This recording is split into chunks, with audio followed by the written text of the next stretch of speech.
তো dear student, আজকে আমাদের এই লেকচারে থাকবে নবম-দশম শ্রেণীর গণিত 13.1-এর সৃজনশীল 5 নম্বরটা। তো সৃজনশীল 5 নম্বরটা আছে হলো এই হচ্ছে আমাদের প্রশ্ন, কোন সমান্তর ধারার m-তম পথ m স্কয়ার n-তম পথ n স্কয়ার সমস্যাটিকে সমীকরণ আকারে প্রকাশ করো। প্রথম ও সাধারণত নির্ণয় করো m প্লাস n তম পথ এবং এত পদের সমষ্টি। তাহলে আমরা এখানে যেহেতু কোনো ধারা দেওয়া নাই, তাহলে আমরা ধারার প্রথম পথ ধরে নেব। ধরি ধারাটির প্রথম পথ a, সাধারণত d। m-তম পথ কি হবে a plus m minus 1 into d, n-তম পথ a plus n minus 1 into d। প্রশ্ন মতে a plus m minus 1 into d সমান সমান m স্কয়ার 1 নং সমীকরণ, আর এটা সমান সমান 2 নং সমীকরণ। আমাদের বলছে কি ক নাম্বার সমস্যাটাকে সমীকরণ আকারে প্রকাশ করো। এই যে আমরা দুইটা সমীকরণ দিলাম। এখন খ নাম্বার করার জন্য আমার যেহেতু প্রথম পথ এবং সাধারণতর বের করতে হবে, ক হতে প্রাপ্ত সমীকরণ দুইটা লিখবো a plus m minus 1 into d সমান সমান m স্কয়ার 1 নং এবং 2 নং। আমাদের টার্গেট হচ্ছে এর মান এবং ডি এর মান। তাহলে প্রথমে দেখে এখানে আছে এ, এখানে আছে এ, তাহলে একটা প্লাস আর একটা মাইনাস হলে কাটা যায়, এই জন্য আমরা বিয়োগ করব। 1 নং ও 2 নং সমীকরণ বিয়োগ করে পাই, তাহলে এ আর এ কাটা গেছে, তাহলে m মাইনাস 1 ইন্টু ডি, এই minus n minus 1 into D সমান সমান m square minus n square. তাহলে এখন এখান থেকে ডি কমন নাও, m minus 1 minus n plus 1 plus 1 minus 1 কাটা যায়, m মাইনাস n। তাহলে দেখো আছে কি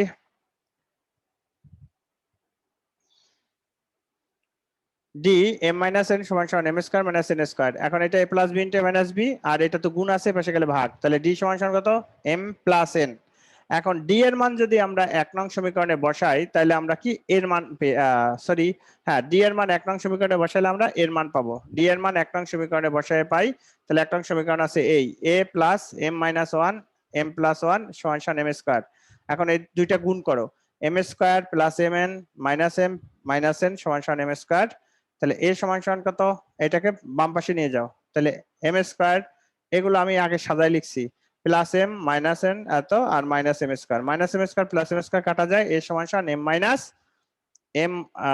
m minus mn plus n। এই হচ্ছে আমাদের খ নাম্বারের অঙ্কটা। তা আসলে অঙ্ক এ পর্যন্ত কেন, এই পুরো অঙ্কটাই সোজা আছে।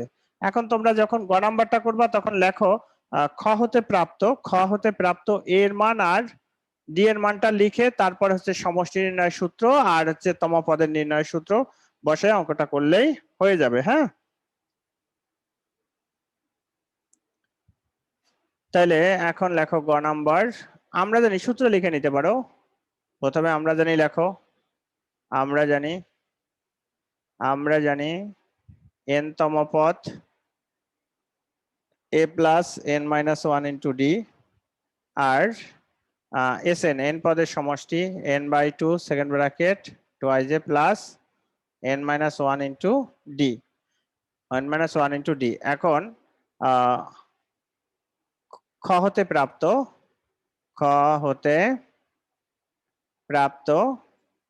প্রথম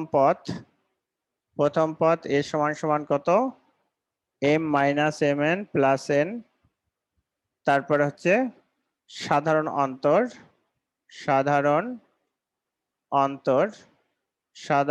d সমান সমান কত m প্লাস n। এখন তোমার যা যা চাইছে তোমরা ওই সূত্র অনুসারে সেটা বের করো, তাহলে দেখবা যে হয়ে যাবে অঙ্কটা।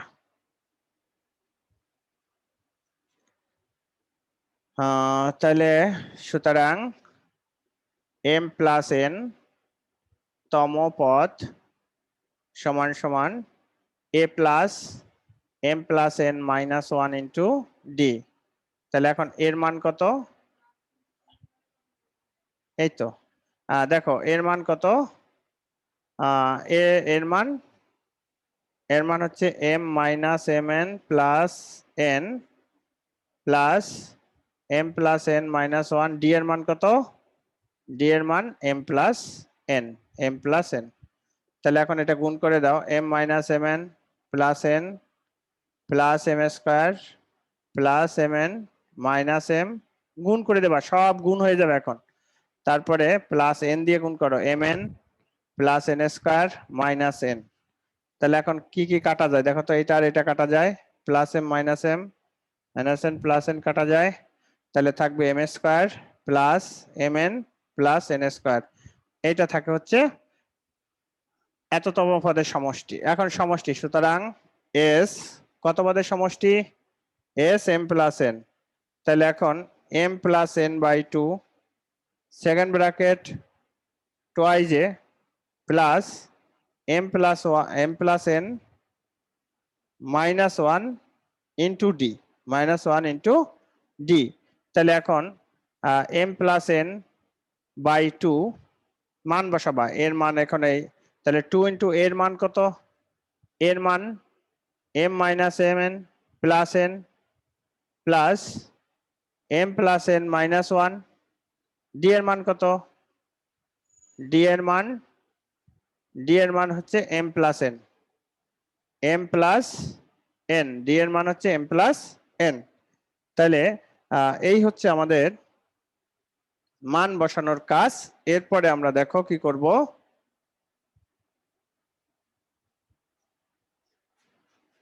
এখন সবগুলোই গুণঠুন করে তারপরে কাজ করতে হবে। M plus N by two, তাহলে এখন টু দিয়ে গুণ করো, two M minus two M N plus two N. এখন এটা গুণ করতে হবে, এম আর এম গুণ করলে M square plus M N minus M plus M N plus N square minus N. এখন দেখো এম প্লাস এন, ক্যালকুলেশনটা একটু বড়, এটাই হয়তো বা তোমাদের কাছে সমস্যা মনে হতে পারে। তাহলে দেখো two M minus two M N plus two M N, মানে একটা একটা যোগ করলে দুইটা হয়। তারপরে টু এম গেল মাইনাস এম, আর কোথাও আছে এম স্কোয়ার এম এন,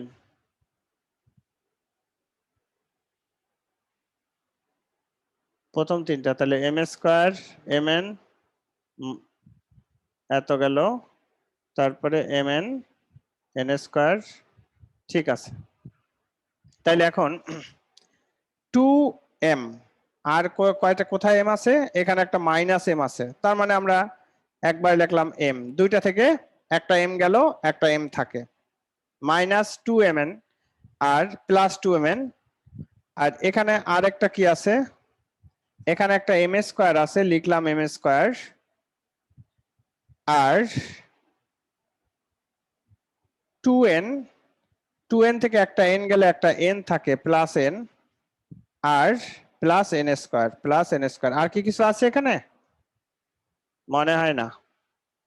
এরপরে দেখেন, তাহলে আমরা কি লিখতে পারবো, M plus N by two, এটা আর এটা কাটা যায়, তাহলে থাকতেছে কি M square plus M plus N plus N square.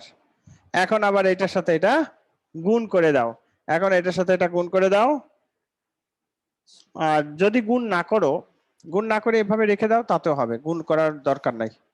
তাহলে two by M plus N M square plus M plus N square, এইটাই উত্তর। তো দেখো এটার ইয়েটা, ক্যালকুলেশনটা একটু বড়, কিন্তু ক্যালকুলেশনটা একটু বড় হলেও অঙ্কটা পরীক্ষায় কিন্তু আসে। এই চ্যাপ্টারের এই অঙ্কটাই মানে এই টাইপের সৃজনশীল, অর্থাৎ এই অঙ্কটাই খুবই গুরুত্বপূর্ণ একটা অঙ্ক, অর্থাৎ পরীক্ষায় কমন মানে পড়ার মতো একটা অঙ্ক। তো আশা করি তোমরা অঙ্কটা বুঝতে পারছো, যদি না বুঝো তাহলে প্রশ্ন করো।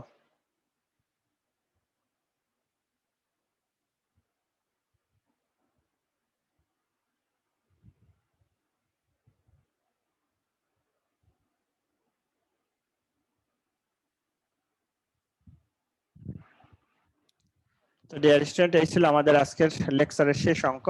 তো তোমাদের আমাদের ক্লাসগুলো ভালো লাগলে অবশ্যই আমাদের চ্যানেলের পাশে থাকবা। অন্বেষণ মেথড ইউটিউব চ্যানেল থেকে আমি আশিস স্যার আজকে বিদায় নিচ্ছি, দেখা হবে পরবর্তী ক্লাসে।